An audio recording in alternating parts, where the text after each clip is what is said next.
बीच में हिना साहब आरजेडी में जुड़ी थी, कहा जा रहा था कि अब मुस्लिम समाज भी जुड़ जाएगा। अच्छा, एक बात बताइए, मुस्लिम समाज हिना साहब के परिवार के साथ शहाबुद्दीन साहब का जो टाइम था, उसका पूरा टाइम लालू जी अपहरण कराने में, उनसे सत्ता का संरक्षण लेने में लगा दिए। और जब उन पर विपत्ति आई तक कितने देर का उनके घर का लोग गया था क्या उनके यहाँ? प्रतापपुर कांड हुआ था तो गया था क्या? उनकी हत्या की गई जेल में या उनका मृत्यु हुआ, ये ईश्वर जाने गॉड जाने, या बात की बात उन्होंने कब किस तरह से उनके परिवार के साथ किया।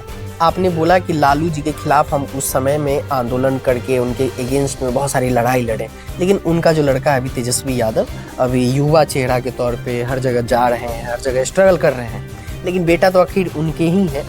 तो क्या लग रहा है, उनसे बेटर है ये? अरे कोई तुलना है क्या? 8वां पास से आप प्रशांत किशोर का तुलना करने के लिए आप क्या सवाल कर रहे हैं? उसके मिशन और विजन को वो समझेंगे, वो किसी और से मिशन और विजन लेते होंगे। ये तो खुद स्ट्रेटजी बनाते रहते हैं कि हमको करना क्या है, ये तो जरा को पहाड़ बना दे सकते हैं। अब और लालू यादव के जंगल राज कहिए या कुशासन के खिलाफ हम लोगों ने बहुत संघर्ष किया, रोड पर कुछ बदलाव हुए, लेकिन बिहार नहीं बदल सका। बिहार में वही पलायन रह गया, बिहार में लॉ एंड ऑर्डर की स्थिति वही रह गई, शिक्षा बेहाल हो गया। उनके खिलाफ लड़ाई लड़ रहे थे, तो कहा जाता है कि मुस्लिम कौम के जो लोग थे वो तो उनके साथ थे, तो आप कैसे अगेंस्ट हुए? हाँ, ये भी आपका बहुत अच्छा मौजूद सवाल है। हम भीड़ से अलग के लोग थे।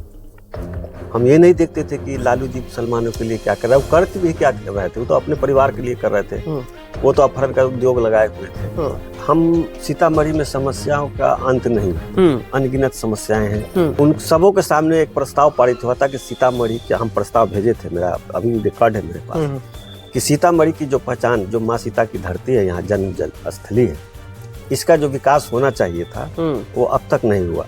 इसको रामायण सर्किट से जोड़ा जाए। आज भी मेरा प्रस्ताव जब पार्टी कार्यालय में भी होगा, मेरे पास भी। अच्छा, आपने रखा है ये प्रस्ताव? मैंने रखा था। मैं चाहता हूँ कि सीतामढ़ी की पहचान देश और दुनिया में होनी चाहिए। जैसे राम मंदिर बना तो कहा जाता है आप ही के समाज के लोगों का कहीं न कहीं आहत हुआ, उनकी आत्मा को ठेस पहुंची। तो जब आप सीतामढ़ी को लेकर, माता सीता को लेकर आवाज उठाते हैं सर, तो आप ही के समाज के लोग आपसे खफा तो नहीं हो जाते? अच्छा, एक बात बताइए, वो एक ऐसी जगह थी जहाँ लोगों को लगता था कि हमारी मस्जिदें तोड़ी गई है, किसी कारण, जैसे भी हो, वो अलग मैटर। लेकिन यहाँ तो किसी तरह, ये तो सभी समुदाय के लोग चाहते हैं कि सीतामढ़ी का, माँ सीता की धरती का, उनकी जन्मस्थली का विकास हो। कौन ऐसा आदमी आज तक कहीं कोई विवादित रहा ही नहीं, ये तो विवाद जगह नहीं, ये तो बिल्कुल सर्वमान्य जगह है, आना चाहते हैं। 2025 में अगर आपकी सीट आती है सर और गठबंधन करने की जरूरत पड़ी, तो क्या जनसुराज किसी पार्टी से भी गठबंधन करेंगे? वो तो मेरा मानना है, हम ये क्यों माने हैं कि हमको किसी से गठबंधन की जरूरत पड़ेगी। और अगर मान लिया इन केस खुदा न खास्ता ऐसी परिस्थिति आती है तो मैं अपने मुद्दों पर किसी से गठबंधन कर सकता हूँ। 2025 बिहार विधानसभा में जब आपकी सरकार बनाने की बात आती है तो उस वोट बैंक को कैसे मोबिलाइज करेंगे? कहा जा रहा है कि मुस्लिम वोट बैंक आरजेडी का है, स्वर्ण जो वोट बैंक है वो बीजेपी का है, ओबीसी समाज नीतीश कुमार के साथ जुड़ा है, तो जनसुराज के पास कौन सा वोटर है? अच्छा, बहुत अच्छा सवाल है आपका। आप मान लीजिए। नमस्कार, आपका बहुत बहुत स्वागत है हमारे इस विशेष एपिसोड में, जहां हम चर्चा करेंगे सीतामढ़ी विधानसभा को लेकर। बिहार में 2025 विधानसभा की चुनाव होने वाली है और एनडीए और महागठबंधन की चर्चा होती है, लेकिन जनसुराज एक ऐसी पार्टी जो बिहार में अपनी यात्रा को लेकर, बीपीएससी आंदोलन को लेकर कई सारे उन्होंने प्रयोग किए और बिहार में अपने आप को स्थापित कर रहे हैं। हमारे साथ जनसुराज के लीडर जियाउद्दीन खान साहब है, और इससे पहले इन्होंने जनसुराज से पहले जदयू के जिला अध्यक्ष रहे, उसके बाद जदयू के प्रदेश में महासचिव भी रहे, और बहुत अच्छे लीडर हैं, और खास तौर पे ये सभी समुदाय को साथ लेके चलने वाले ऐसे लीडर हैं। हमारे इस विशेष पॉडकास्ट में आपने समय दिए, इसके लिए आपका बहुत बहुत धन्यवाद सर। आपका भी बहुत बहुत धन्यवाद। कैसा फील कर रहे हैं? फर्स्ट टाइम है आपके लिए ये ऐसा पॉडकास्ट सर? ये नहीं, फर्स्ट का टाइम नहीं है, इससे पहले भी कई इशू पर हम इस तरह के सोशल मीडिया पर अपनी बात रख चुके हैं, सामाजिक सद्भाव के लिए हो, राजनीतिक पे हो, रख चुके हैं। जदयू में सर आप जिला अध्यक्ष रहे थे सीतामढ़ी जिला के, इससे पहले आप महासचिव रहे थे, और जनसुराज में ही आपने क्यों ज्वाइन किया? क्या लगा आप जनसुराज में, क्या है ऐसा? ऐसा है कि हम मेरी राजनीति शुरुआत समता पार्टी से हुई थी और लालू यादव के जंगल राज कहिए या कुशासन के खिलाफ हम लोगों ने बहुत संघर्ष किया रोड पर। उसके बाद जनता दल यू बना, सरकार में आए बदलाव के लिए। बिहार के जो उस वक्त का जंगल राज था, सामाजिक कलह था, उसके खिलाफ जनता ने नीतीश जी को मौका दिया। हम लोगों ने संघर्ष रोड पर किया, कुछ बदलाव हुए, लेकिन बिहार नहीं बदल सका। बिहार में वही पलायन रह गया, बिहार में लॉ एंड ऑर्डर की स्थिति वही रह गई, शिक्षा बेहाल हो गया और हर एग्जाम होता है और उसका पेपर लीक हो जाता है और सबका तार नालंदा से जुड़ा रहता है। आप जब उनके खिलाफ आंदोलन कर रहे थे, उनके खिलाफ लड़ाई लड़ रहे थे, तो कहा जाता है कि मुस्लिम कौम के जो लोग थे वो तो उनके साथ थे, तो आप कैसे अगेंस्ट हुए? हाँ, ये बात आपका बहुत अच्छा मौजूद सवाल है। हम भीड़ से अलग के लोग थे। हम बिहार के लोगों में जो ये नरसंहार हो रहा था, जो बिहार को लूटा जा रहा था, बिहार में जो जातीय उन्माद फैलाया जा रहा था, हम उस चीज को देखते थे। हम ये नहीं देखते थे कि लालू जी मुसलमानों के लिए क्या कर रहे हैं, वो कर भी क्या कर रहे थे, वो तो अपने परिवार के लिए कर रहे थे, वो तो अपहरण का उद्योग लगाए हुए थे। और इसलिए हमारी नजर उन बातों पर थी कि ऐसे बिहार में जो हालात है वो आज जो म्यांमार का हालात है उस तरह के हालात हो जाते अगर हम लोग नहीं आते, लोग नहीं बिहार के इस पर करते, तो बिहार कहाँ चला जाता इसका कोई ठिकाना नहीं। इसलिए मैं देख रहा था, और ऐसा नहीं कि मैं मुसलमान की भीड़ उधर जरूर थी, मुसलमान के इंटेलेक्चुअल तबका जरूर उसके खिलाफ थे जो आज अच्छा, लेकिन सर यही बात हम समझना चाहेंगे आपसे। पॉडकास्ट में आगे हम बहुत सारी चर्चाएं करेंगे, लेकिन आप अपनी विचारधारा स्पष्ट कीजिए। किस तरीके की विचारधारा आप लेकर आगे चलने वाले हैं? हमारे स्पष्ट विचारधारा है। न यहाँ कोई जात होगा, न यहाँ कोई जात होगा, न यहाँ कोई धर्म होगा। हम सभी जात और धर्म और संप्रदाय के साथ सद्भाव की राजनीति करते हैं, बदलाव की राजनीति करते हैं, बिहार की तरक्की की। आप ऐसे नगरी से आते हैं सर, सीतामढ़ी जिला, और इसी विधानसभा से आप तैयारी भी कर रहे हैं, और नहीं तैयारी कर रहे हैं लेकिन पार्टी के लिए आप लड़ रहे हैं, पार्टी के लिए हर जगह आवाज उठा रहे हैं। हम जानना चाहेंगे सर, सीतामढ़ी एक माता सीता का जन्म स्थली, प्रगट स्थली है। क्या लग रहा है सीतामढ़ी में जो मुख्य समस्या है, यहाँ का आवागमन की बात करें, यहाँ की समस्या की बात करें, तो कौन से ऐसे समस्या है जो आपको प्रखर तरीके से आपको प्रभावित किया? देखिए, हम सीतामढ़ी में समस्याओं का अंत नहीं है, अनगिनत समस्याएं हैं। जो आज सीतामढ़ी में जिला अध्यक्ष था जब जनता दल यू का, तो जिला सम्मेलन हुआ था यहाँ, प्रदेश से उस वक्त नालंदा के एमपी भी आए हुए थे उस कार्यक्रम में प्रभारी बन करके, और कहकशा परवीन जी आई थी। आज जो राष्ट्रीय प्रवक्ता है सिन्हा जी, नाम थोड़ा सा हो रहा है, वो भी आए हुए थे। उन सबों के सामने एक प्रस्ताव पारित हुआ था कि सीतामढ़ी के, हम प्रस्ताव भेजे थे, मेरा अभी भी रिकॉर्ड है मेरे पास, कि सीतामढ़ी की जो पहचान, जो माँ सीता की धरती है, यहाँ जन्म स्थली है, इसका जो विकास होना चाहिए था वो अब तक नहीं हुआ। इसको रामायण सर्किट से जोड़ा जाए। आज भी मेरा प्रस्ताव जब पार्टी कार्यालय में भी होगा, मेरे पास भी। अच्छा, आपने रखा है ये प्रस्ताव? मैंने रखा था, वो उस पर यहाँ से प्रस्ताव भी गया। प्रस्ताव कहाँ गया होगा, ले जाने वाले लोग जाने, हम तो पार्टी कार्यालय में दिया और उन लोगों को भी दिए थे। दूसरी बात यह है कि सीतामढ़ी जिला जब लालू जी का वक्त था तो जातीय उन्माद में घिरा हुआ था, और जब उसके बाद कुछ यहाँ सांप्रदायिक सौहार्द बिगाड़ने के लिए बड़े पैमाने पर प्रयास किया गया, उसमें मैंने बढ़ चढ़ कर हिस्सा लिया, सरकार का अंग बन के हिस्सा लिया। इस कारण मुझे 3 बार सम्मानित भी जिला स्तर पर किया गया, एक बार राज्य स्तर पर भी किया गया सामाजिक सौहार्द सद्भाव के लिए। तो मैंने देखा कि सीतामढ़ी का उचित स्थान, माँ सीता की धरती का उचित विकास नहीं हुआ, इसलिए मैं इस विचारधारा से ग्रसित होकर के मैं चाहता हूँ कि सीतामढ़ी की पहचान देश और दुनिया में होनी चाहिए। आज सीतामढ़ी को यूपी के कुछ हिस्से में लोग नहीं जानते हैं, वहाँ भी एक सीतामढ़ी है, वहाँ भी सीतामढ़ी है। जौनपुर के आसपास कहीं, यहाँ आपको हरदोई के आसपास कोई सीतामढ़ी है, लोग उसके बारे में कहीं कुछ कहते हैं, कभी किसके बारे में कहते हैं। ये सीतामढ़ी असल जो है, जगत जननी की धरती सीतामढ़ी है, तो इसका तो वो विकास होना चाहिए जो आज अयोध्या का से कम नहीं होना चाहिए। मैं ये नहीं कहता कि होना चाहिए। अच्छा, इसी से रिलेटेड एक क्वेश्चन है सर मेरा। जैसे राम मंदिर बना तो कहा जाता है आप ही के समाज के लोगों का कहीं ना कहीं आहत हुआ, उनकी आत्मा को ठेस पहुंची। तो जब आप सीतामढ़ी को लेकर, माता सीता को लेकर आवाज उठाते हैं सर, तो आप ही के समाज के लोग आपसे खफा तो नहीं हो अच्छा, जाते? एक बात बताइए, वो एक ऐसी जगह थी जहाँ लोगों को लगता था कि हमारी मस्जिदें तोड़ी गई है, किसी कारण जैसे भी हो, वो अलग मैटर। लेकिन यहाँ तो किसी तरह, ये तो सभी समुदाय के लोग चाहते हैं कि सीतामढ़ी का, माँ सीता की धरती का, उनकी जन्मस्थली का विकास हो।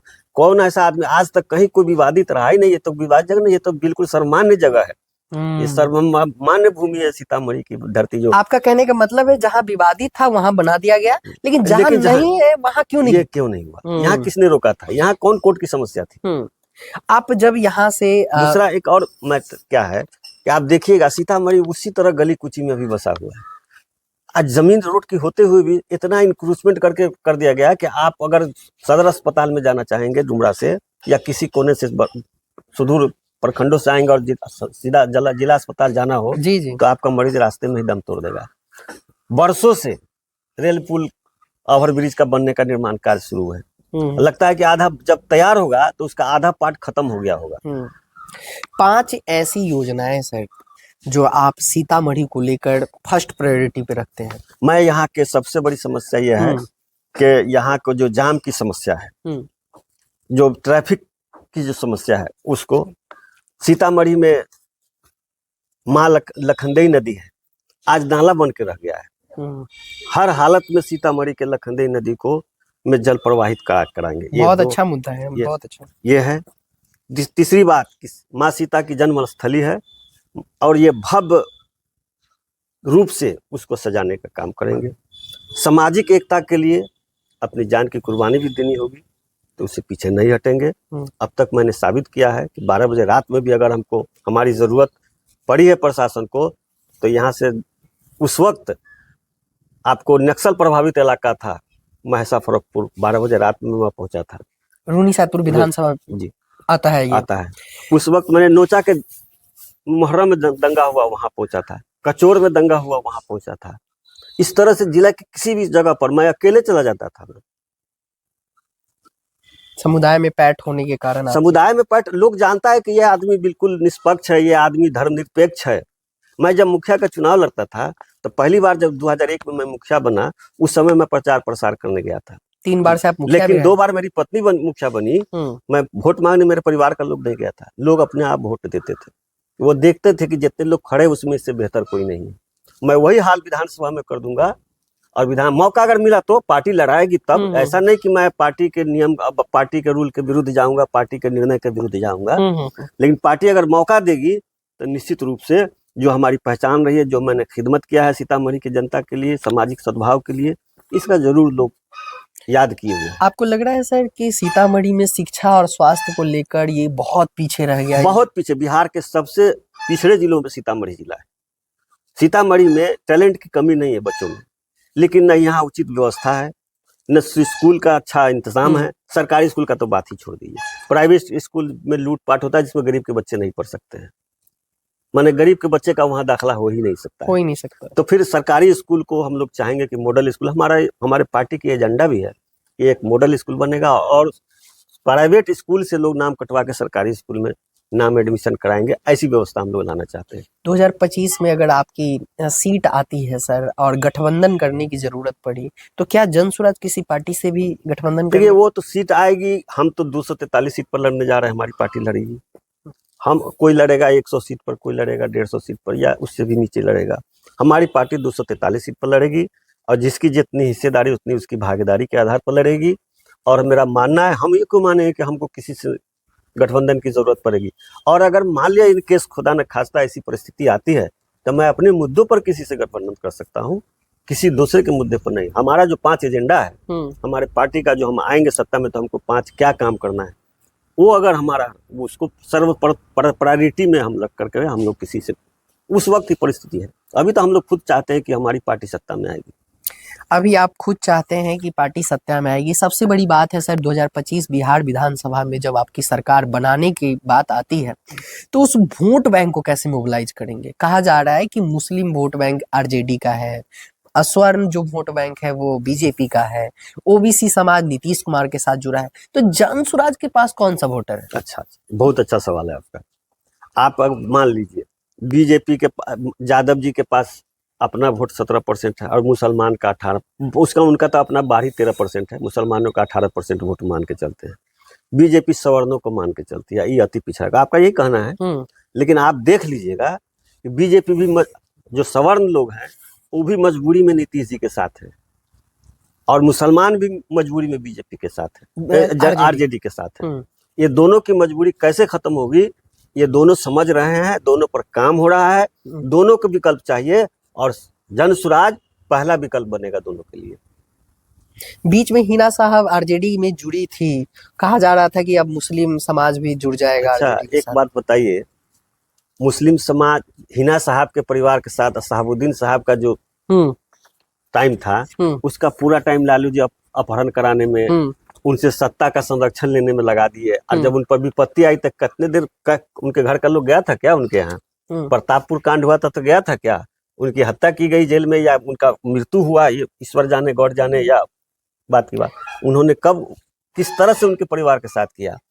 आज वो कर रहे हैं। हिना साहब अपना किस मजबूरी में गई वो हिना साहब जानेंगी, लेकिन आम लोग इस बात से बहुत नाराज है। लालू जी के साथ उनको नहीं जाना चाहिए था। उनको उनकी अपनी पहचान थी, उन्होंने अपनी कुर्बानी दी थी शहाबुद्दीन साहब ने। उस कुर्बानी को याद करके उनकी अपनी राजनीति करनी चाहिए। चाहे हार जीत अलग बात है, हारना जीतना वो अलग चीज है जी जी, लेकिन उन्होंने जो लालू जी के साथ किया उसका बदला लालू जी ने क्या दिया उनको, बताइए। जब आप ये न्यूज सुने कि हिना साहब और उनके बेटा जो है वो ज्वाइन कर ली आरजेडी, तो आपको तकलीफ हुई कि 2024 में उनको लोकसभा का टिकट नहीं दिया गया? टिकट नहीं दिया गया, तकलीफ ही नहीं, ये बिल्कुल गैर जिम्मेदाराना उनका हरकत था। उनको नहीं जाना चाहिए था, उनके राजनीतिक सोच की कमी थी। सीतामढ़ी में और परियोजनाओं की बात करें सर, सीतामढ़ी विधानसभा के ऊपर आते हैं तो एनडीए यहाँ फिलहाल अभी एनडीए का सीट है ये, यहाँ बीजेपी जीती हुई है और आरजेडी भी यहाँ अपना कोर कसर नहीं छोड़ने वाली है। जन स्वराज एक ऐसे प्रत्याशी को भी चूज कर रही होगी जो यहाँ के लिए शिक्षित हो, हर विषय को पहलुओं को समझ सके, तो उसमें क्या लग रहा है आपकी बात होती है पार्टी नेतृत्व से कि यहाँ का जो अभी समीकरण है क्या है? हम तो आप पहले बता दिया कि समीकरण के आधार पर जन स्वराज काम नहीं करती है, जात के आधार पर जन स्वराज काम नहीं करती है, जमात का काम करती है। और यहाँ की जो समस्या है और यहाँ का जो हालात है उसमें बहुत बड़ा वर्ग एक ऐसा है हर समुदाय का जो चाहता है कि बदलाव हो। अब तक यहाँ विकास के नाम पर, सीता की धरती के विकास के नाम पर कहिए, सीतामढ़ी के विकास के नाम पर कहिए, वोट नहीं हुआ है। अपने बच्चों के लिए वोट नहीं हुआ है। इस बार जनता जो है अपने बच्चों के लिए वोट करेगी। धर्म के नाम पर, जात के नाम पर वोट हुआ है, इस बार अपने लिए वोट करेगी जनता, और पूरे बिहार की जनता करेगी, सीतामढ़ी ही नहीं, अपने लिए वोट करेगी। खास करके अभी की बात करें सर, सीतामढ़ी में कौन सा ऐसा करेंट मुद्दा है जो आपको लग रहा है ये चीज बहुत डिले हो रही है? आपको बताया ना कि आज के डेट में सीतामढ़ी में जैसे स्वास्थ्य की स्थिति जो है बिल्कुल बदतर है। यहाँ हर जगह भ्रष्टाचार है। यहाँ सरकारी तंत्र बिल्कुल लूट तंत्र के रूप में काम कर रहा है। उसके लिए आप क्या कर रहे हैं? उसके लिए हम लोग अपने स्तर से जो हो सकता है, जो जहाँ लोग परेशान है उसकी मदद करते हैं, और एक बड़ा आंदोलन हम लोग छेड़ने जा रहे हैं। क्योंकि हमारी पार्टी है कितने दिनों की, सो बताइए। किस तरीके का आंदोलन हम लोग करेंगे? जो तरीका है आंदोलन का, बापू ने जो सिखाया है आंदोलन करने का तरीका, अपने बात मनवाने का तरीका, वो सब तरीका का इस्तेमाल करेंगे। प्रशांत किशोर का आगमन होने वाला है इस बीच में सीतामढ़ी? निश्चित रूप से होगा। उनका आगमन पूरे जिला, पूरे बिहार में होगा और सीतामढ़ी में भी होगा। इससे पहले आप मुखिया रहे थे, तो आप जब एक पंचायत का देखभाल करते थे, उसके बाद आप जदयू के जिला अध्यक्ष बने, प्रदेश में बने, तो वो सारी चीज अपने जो अनुभव रहा आपका जन स्वराज में वो समर्पित कर रहे हैं आप? बिल्कुल 100%। हम पार्टी में जहाँ भी रहते हैं तो वफादारी और ईमानदारी से रहते हैं। और मैं मुखिया ही नहीं था, मैं मुखिया का भी जिला संघ का अध्यक्ष था। मैं उस वक्त भी हर प्रखंड में जाकर के मुखिया की समस्या, पंचायती राज की जो परिस्थिति थी उसके लिए लड़ना लोगों के लिए, इसलिए मैं सारे अनुभव को साझा मैं अपनी पार्टी के साथ कर रहा हूँ। और यही नहीं, पार्टी जहाँ भी लगा देगी वहाँ हम इस अनुभव का लाभ पार्टी के लिए पहुँचाएंगे। करेंट में बिहार में सर, ऐसे तो आप प्रशांत किशोर का नाम लेंगे ही, लेकिन अलग अलग कोई ऐसे नेता जो आपको प्रभाव डाला हो कि ये नेता किसी भी पार्टी में है लेकिन व्यक्ति विशेष रूप से जनता के लिए ये अच्छा है, कोई ऐसा नाम लेना चाहेंगे आप? देखिए, कोई एक ऐसा नाम आज के डेट में सिर्फ नीतीश जी का नाम लोग इस तरह से लेते थे, बाकी किसी का नहीं। ऐसा लेकिन पिछले 2019 के लोकसभा चुनाव के बाद और 2020 के विधानसभा के बाद नीतीश जी की जो स्थिति हो गई, शारीरिक और तबीयत जो उनकी खराब रहती है, वो सब चीज अब नीतीश जी अपने मत में नहीं है। इसलिए अब उस तरह का लीडर सिर्फ प्रशांत किशोर है। जो प्रशांत किशोर के अंदर वो सारी विद्वता है, जो किसी भी वक्त मौका मिलेगा जनता देगी तो बिहार की ऊंचाई पर ले जाने से कोई नहीं रोक सकता है। इसमें एक नाम सिर्फ प्रशांत किशोर का है। एक क्वेश्चन और है सर मेरा, आपने बोला कि लालू जी के खिलाफ हम उस समय में आंदोलन करके उनके अगेंस्ट में बहुत सारी लड़ाई लड़े, लेकिन उनका जो लड़का है अभी तेजस्वी यादव, अभी युवा चेहरा के तौर पे हर जगह जा रहे हैं, हर जगह स्ट्रगल कर रहे हैं, लेकिन बेटा तो आखिर उनके ही है, तो क्या लग रहा है उनसे बेटर है ये? अरे कोई तुलना है क्या? 8वां पास से आप प्रशांत किशोर का तुलना करने के लिए आप क्या सवाल कर रहे हैं? उसके मिशन और विजन को वो समझेंगे, वो किसी और से मिशन और विजन लेते होंगे। ये तो खुद स्ट्रेटेजी बनाते रहते हैं कि हमको करना क्या है। ये तो जरा को पहाड़ बना दे सकते हैं। अब तो इंग्लिश में भी बात करते हैं वो। हाँ, इंग्लिश में बात कर लेते तो प्रैक्टिस है उनको। आप बिना पढ़े लिखे को इंग्लैंड में जो पैदा होता है बच्चा, तो उसको कौन इंग्लिश पढ़ाया जाता है बोलने के लिए? तो लालू जी के घर में पैदा हुए हैं, इसलिए तेजस्वी को लोग जानता है। ऐसे क्या है? ऐसे चेहरा आपको, ऐसे आपको क्या लगता है? आप पढ़ाई होता है ना कि आप आदमी कब बालिग होता है या अक्लमंद होता है? किसी विश्वविद्यालय में जाता है, किसी महाविद्यालय में जाता है, इंटर पास करता है, मैट्रिक पास करता है, तो बुझता है कि इसको बेसिक जानकारी भी है। आपको कोई आदमी खड़ा होकर सिखा रहा है और आप बोल रहे हैं, आपको कोई बता रहा है और आप कर रहे हो, और जो खुद किसी को बता के करवाता हो, उसमें दोनों में तुलना किया जा सकता है क्या? चलिए, हमारे साथ आप जुड़े इसके लिए बहुत बहुत धन्यवाद। सीतामढ़ी के लिए कुछ कहना चाहेंगे सर? हम ये सीतामढ़ी वासियों को ये कहना चाहते हैं कि सीतामढ़ी के लोग बहुत ही शांति प्रिय लोग हैं, बहुत ही अच्छे लोग हैं, अच्छे और बुरे की पहचान रखते हैं। निश्चित रूप से इस बार अच्छे और बुरे का पहचान रखते हुए अच्छे प्रतिनिधि को चुनेंगे, अपना प्रतिनिधि चुनेंगे, एमएलए नहीं चुनेंगे। जो इनकी बात को इनके बिहाफ में विधानसभा में रखे, इनकी समस्या को रखे, प्रतिनिधि चुनेंगे। अब तक लोग एमएलए चुन लेते थे और एमएलए गया अपना पटना में ऐश आराम किया और घुमा फिरा। अभी सिर्फ जनप्रतिनिधि चुनने के लिए जनता है बिल्कुल आतुर है, अपना जनप्रतिनिधि चुनेगा। पहले ऐसे मुझे मुस्लिम समाज में लोग मिले जो माता सीता के लिए और प्रभु श्री राम के मंदिर के लिए इन्होंने आवाज उठाई। आपको फिलहाल ये वीडियो कैसा लगा? फिर अगली बार हम इनसे मुलाकात करेंगे और नए मुद्दों के साथ फिर जुड़ेंगे। फिलहाल इस वीडियो को यहीं रोकते हैं। फिलहाल जय हिंद।